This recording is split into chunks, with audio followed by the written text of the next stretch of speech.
Hello, my near and dear students. How are you? Fine, sir. I am also fine, and I hope that you are preparing your board examination at this time. Thank you very much. आपका board exam अच्छा चल रहा है, मैं देख रहा हूँ। कृपया प्रिपरेशन में लग जाइए और इसी के साथ हम एक अगली वीडियो पेश कर रहे हैं। हमारा टॉपिक है future indefinite tense. Future indefinite tense, इसमें हम इसका दूसरा नाम होता है simple future tense. Future indefinite tense का दूसरा नाम simple future tense. Okay guys, दो नाम होते हैं, या तो फ्यूचर इंडेफिनिट कहिएगा या तो सिंपल फ्यूचर टेंस कहिएगा। ठीक गाइस, अब पहले चार्ट की भांति future indefinite tense go verb के साथ चार्ट अफर्मेटिव सेंटेंस। पूरे चार्ट को दो पार्टों में बांट दिया। एक पार्ट का नाम है सिंगुलर नंबर और दूसरे पार्ट का नाम है प्लूरल नंबर। ठीक पहले चार्ट की तरह है। अब फर्स्ट पर्सन लिखा, फिर सेकेंड पर्सन, उसके बाद थर्ड पर्सन। फर्स्ट पर्सन के दो सब्जेक्ट होते हैं, आई एंड वी। सेकेंड पर्सन में यू दोनों में आता है, चाहे वह सिंगुलर नंबर हो चाहे प्लूरल नंबर हो। बाकी थर्ड पर्सन के सब्जेक्ट होते हैं, जैसे ही, शी, इट और कोई एक नाम जैसे मोहन, दे कोई अनेक नाम जैसे Mohan and Sohan. Okay guys, अब हमें ध्यान यह देना है कि हम फ्यूचर इंडेफिनिट टेंस में शैल और विल का प्रयोग कहां कहां किए हैं।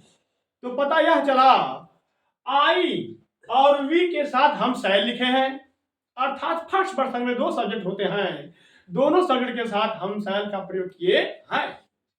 बाकी you, he, she, it, they तथा कोई singular name and plural name आए तो हम उनके साथ विल का प्रयोग करेंगे। जी, आई और वी के अलावा जितने सब्जेक्ट मिलेंगे सभी सब्जेक्ट के साथ हम विल का प्रयोग करेंगे।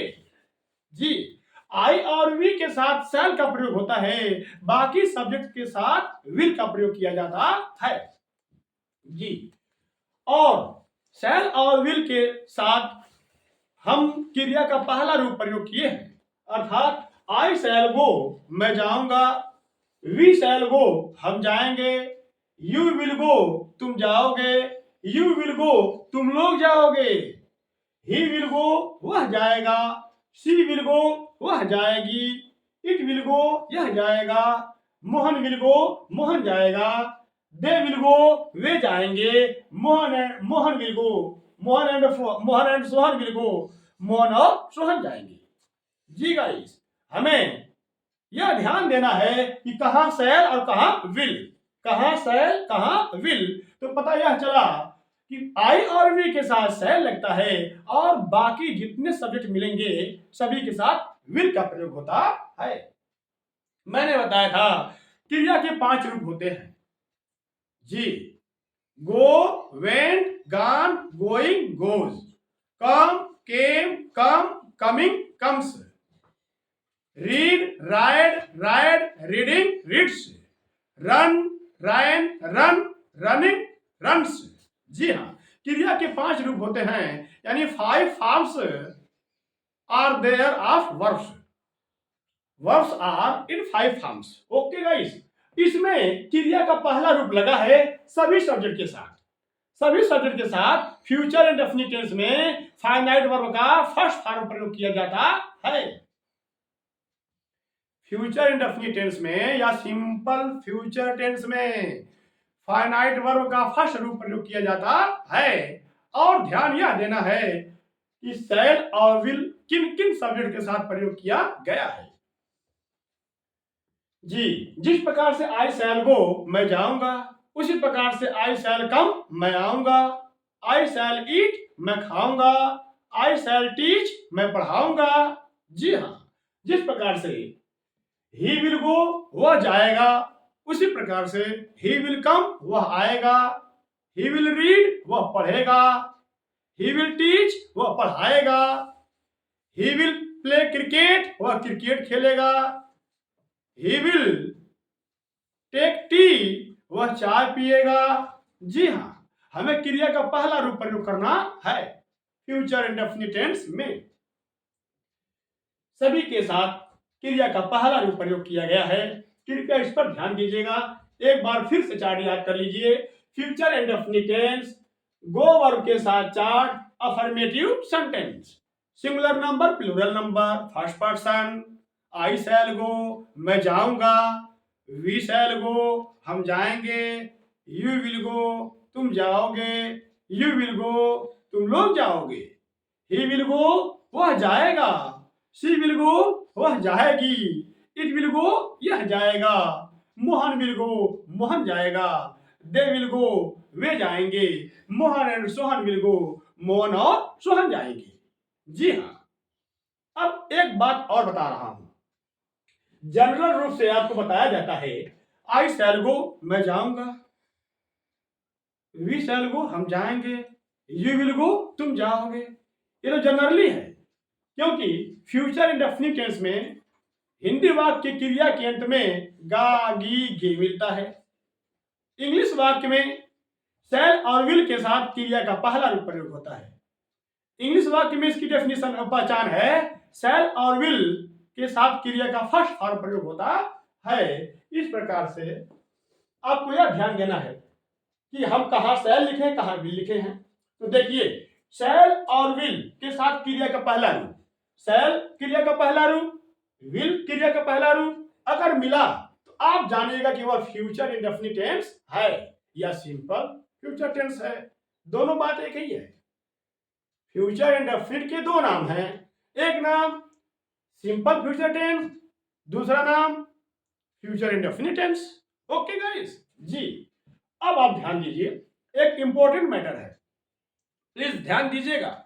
मैं कहूं आई शैल गो, मैं जाऊंगा, मैं या कहूं आई विल गो, मैं जरूर जाऊंगा, आई विल ईट, मैं जरूर पढ़ाऊंगा, मैं अवश्य पढ़ाऊंगा। हाँ, नोट में लिख लीजिए, जाना होगा, पढ़ेगा, बाध्यता, विश्वास, संकल्प, आदेश, धमकी, वादा, दृढ़ता, जरूर या अवश्य आदि का बोध हो रहा हो उस वाक्य में, तो हम जहां शैल लिखे हैं वहां भी लिख देंगे, और जहां विल लिखे हैं वहां शैल लिख देंगे। जी, उलट देंगे, शैल के स्थान पर विल कर देंगे और विल के स्थान पर शैल कर देंगे। उसकी अंग्रेजी अलग से नहीं प्रयोग की जाती, नहीं, उसी को शैल के स्थान पर विल कर देंगे और विल के स्थान पर शैल कर देंगे। जैसे आई शैल गो, मैं जाऊंगा, ये तो साधारण ढंग से बोला गया है, सिंपल ढंग से बोला गया है, जनरली यही बोला जाता है। लेकिन अगर लिख दिया जाए मैं अवश्य जाऊंगा, तो आई विल गो हो जाएगा। जिस प्रकार से ही विल गो, वह जाएगा, साधारण सी बात है। अगर यह कह दिया गया ही शैल गो, वह अवश्य जाएगा, वह दृढ़ता के साथ बोल रहा है, वह वादा कर रहा है।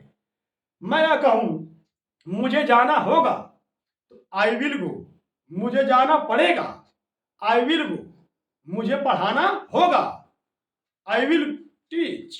ओके गाइस, याद रखिएगा, हम शैल के स्थान पर विल कर देते हैं, विल के स्थान पर शैल कर देते हैं।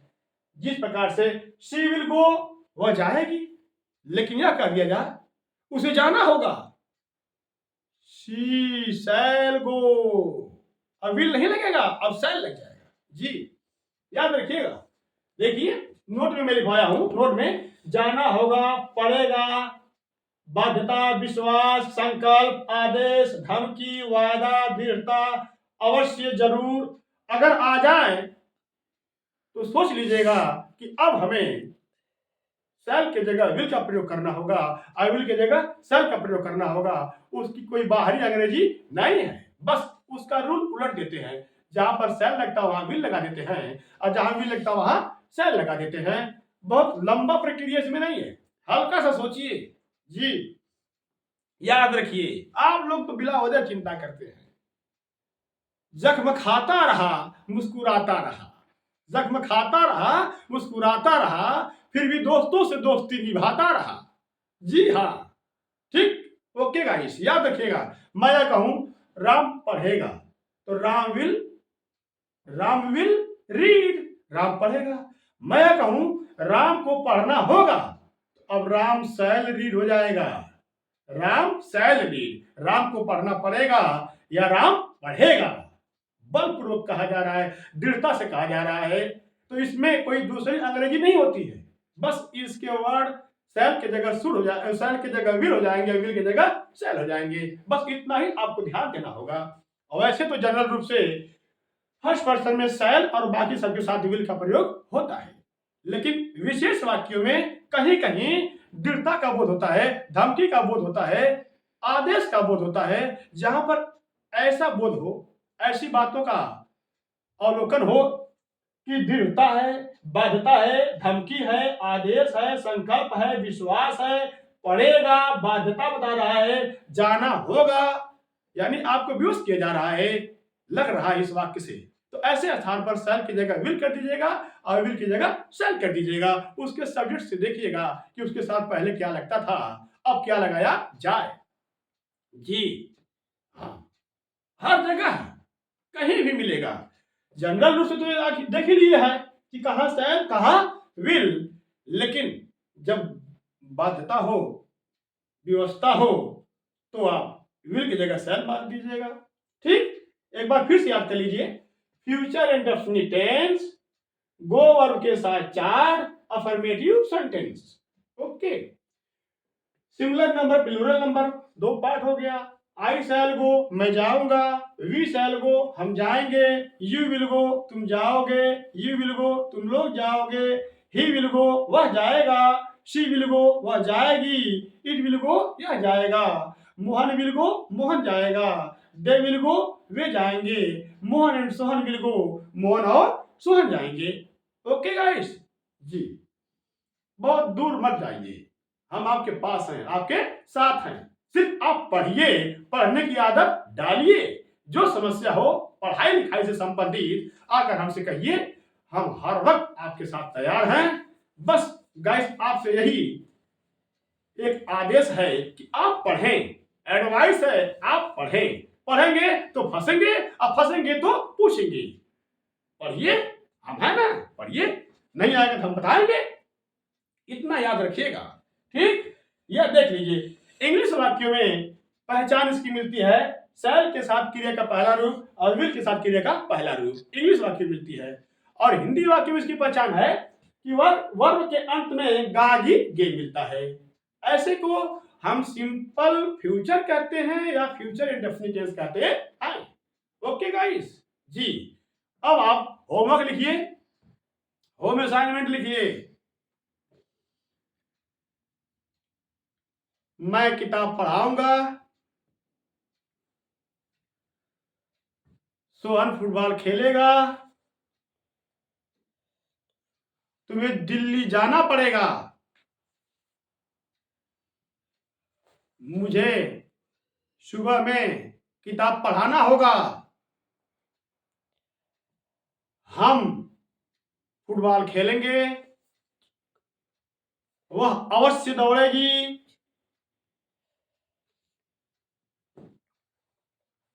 लड़कियां सुबह में जरूर किताब पढ़ेंगी, किसान खेत जोतेगा, चिड़िया आकाश में उड़ेंगी,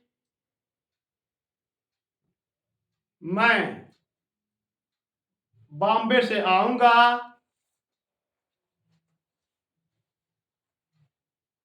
वे अवश्य खेलेंगे। जी हाँ, जी अब किसी प्रकार की समस्या नहीं आनी चाहिए। इस प्रकार से हम अपना टॉपिक यहां पे समाप्त करते हैं। लाइक करिए, सब्सक्राइब करिए, शेयर करिए, कमेंट करिए। जय हिंद।